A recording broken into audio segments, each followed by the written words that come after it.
Hi folks, you're with Tacitus today, your pushback channel, and thank you for joining this audio live stream. Please listen to this presentation as you would a radio broadcast. In this essay, I'd like to talk about something that I find very disturbing, at least, is the amount of liars, perjurers, myth narrative spinners that have been employed by the globalist Democrat Party in the United States and elsewhere around the Western world, but particularly the United States.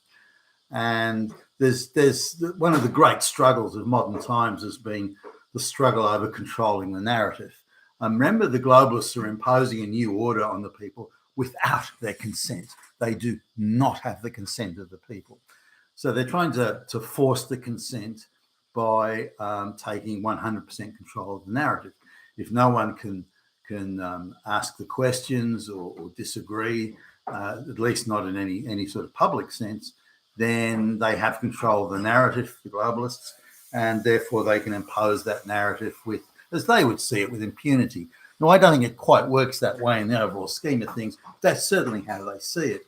Now, they achieve this by taking corporate control rather than media control, corporate control of really the entire media landscape.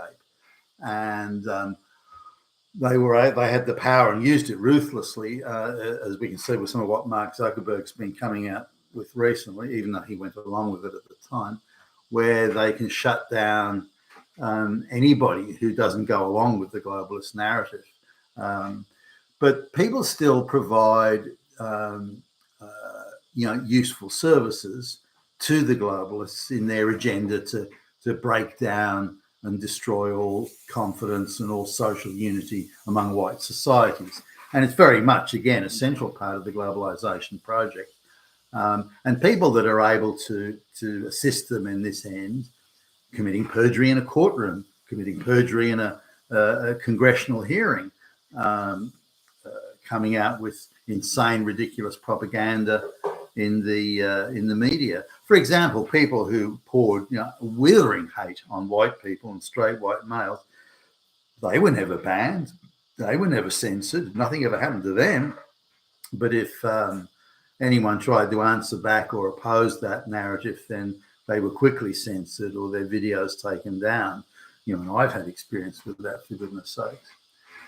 So what I did is I went and had a look at people that had played pivotal roles in furthering the globalist agenda, in public statements, perjuring themselves in court in high-profile cases, perjuring themselves in congressional hearings and so on, and just how well rewarded these people were.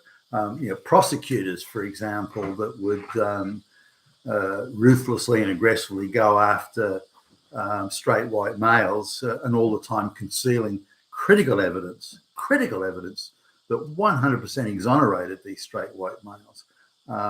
They were hiding it, concealing it illegally, blatant illegality, but yet they suffered almost no penalty, and in most cases suffered no penalty at all and got richly rewarded in the process. So the globalists know how to richly reward people who tell lies on their behalf, commit perjury on their behalf, break the law on their behalf, undermine the law. These people are well rewarded on the basis of their contribution to the pro-globalist narrative. Now, here's a prosecutor who, again, manufactured evidence, concealed evidence, engaged in almost endless amounts of illegality, going after three straight white males, and on a case that was garnering national headlines, and so it finally found out what he's done, and so he gets fired. Okay, he spends, as I understand it, one day in prison. And people for that sort of perjury and level of witness and evidence tampering, people can do 20 years in prison. He gets 1 day. Now he's allegedly disbarred for quite some years from practicing law, but then at the same time as he loses his job, his wife is given a very well-paying job, that comes with all sorts of other benefits of travel and perks and add-ons and bits and pieces and so on.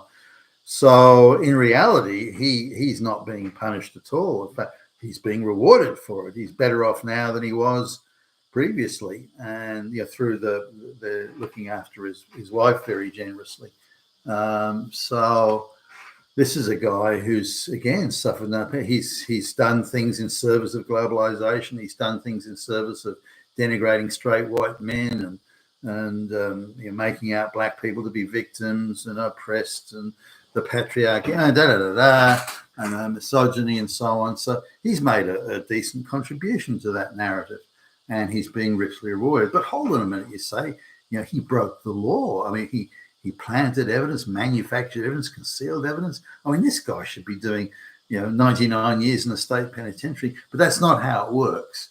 So when you're in service of globalization, or in service of globalization and the globalization narrative, not only are you protected from the same standards that would apply to others, but also you're richly rewarded. Now, here's a case where in a congressional hearing, a woman was brought along to claim that she was raped and this, that, and the next thing. Always a go-to when you're looking for myth-making optics.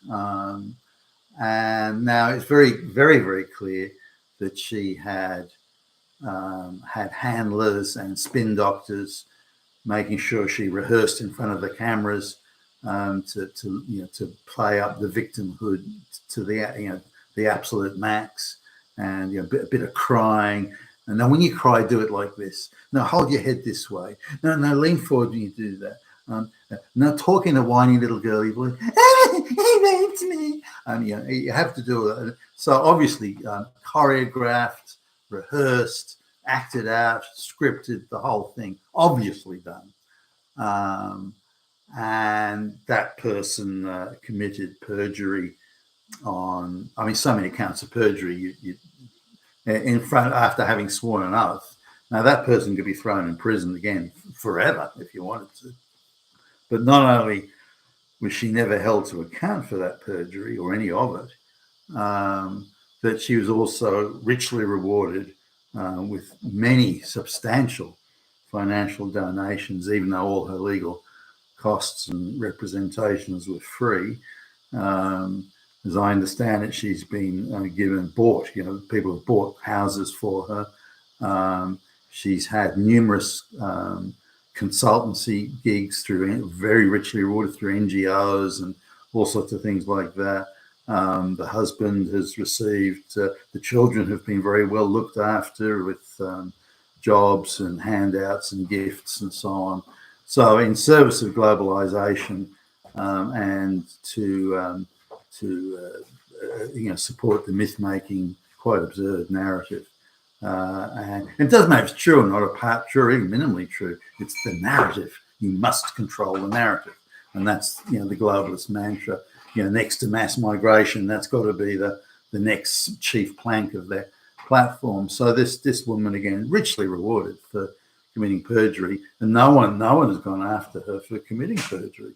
I mean, why is that? If that was a straight white male, I'm sure the guy would be strung up as we speak.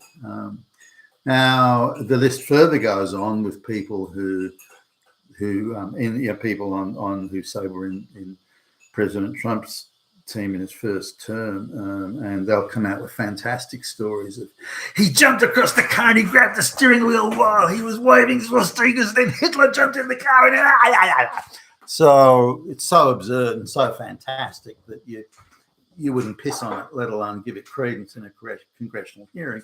But we don't live in ordinary times. We don't live in times of honesty. We live in times of fight to the death, narrative control, narrative pushing, myth invention. And so not only is this person, again, not being done for perjury, but again has been richly rewarded for providing those services to the globalist cause. I could go on here, names that aren't that big and headlines that haven't been huge, and they maybe been local or in a certain region or just in California. It doesn't really matter. but or people who will go around collecting corrupt votes or bribing people to do a vote. All of these sorts of things, and no one's being held to account for this. But the more interesting thing is just the extent of the reward. Also, there are things like academics that will bring out, issue studies, supposed studies that straight, 100% of straight white males are swastika waving Nazis, white supremacists, the nation is a threat, democracy is and they'll do that. And of course, it's all lies. I mean, absolutely total lies, top to bottom. But still, they'll find that they'll be given an unusually generous study grant of $1 million, and then another one the following year. So while they're providing out this, all straight white males are Nazis, which then the Democrats will say, oh, look, the academic has said so. See, we told you white supremacy was a problem. That person has just delivered a service to support the globalization agenda, and they're rewarded for it. And wherever I look at this, in any direction I go in, people who are supplying this service to the globalization propaganda machine are being richly rewarded, including, government figures who people who are unemployable. You wouldn't hire them to sweep the floor. They're so stupid and useless. But somehow they're being gifted, DEI positions in government and then given senior roles in government. And I mean, look at the Los Angeles fire, those 3 brain-dead hack goon stooge lesbians that are running the LA fire department. I mean, they're being paid between $300,000 and $400,000 a year. And these are people that couldn't get a job, on the checkout at some outer suburban supermarket. I mean, for goodness sakes, grocery store. And this is the level of people that are being elevated to these roles, but in service of globalization and being paid and handsomely and richly rewarded for it. And so we're seeing it everywhere. And this is something I'm hoping that the incoming Trump administration will deal with seriously, because these are the part of the foot soldier apparatus that is supporting the globalization project. Take that away, and they're accordingly enfeebled. You've been in Tassus today, your Pushback channel, and thank you for listening.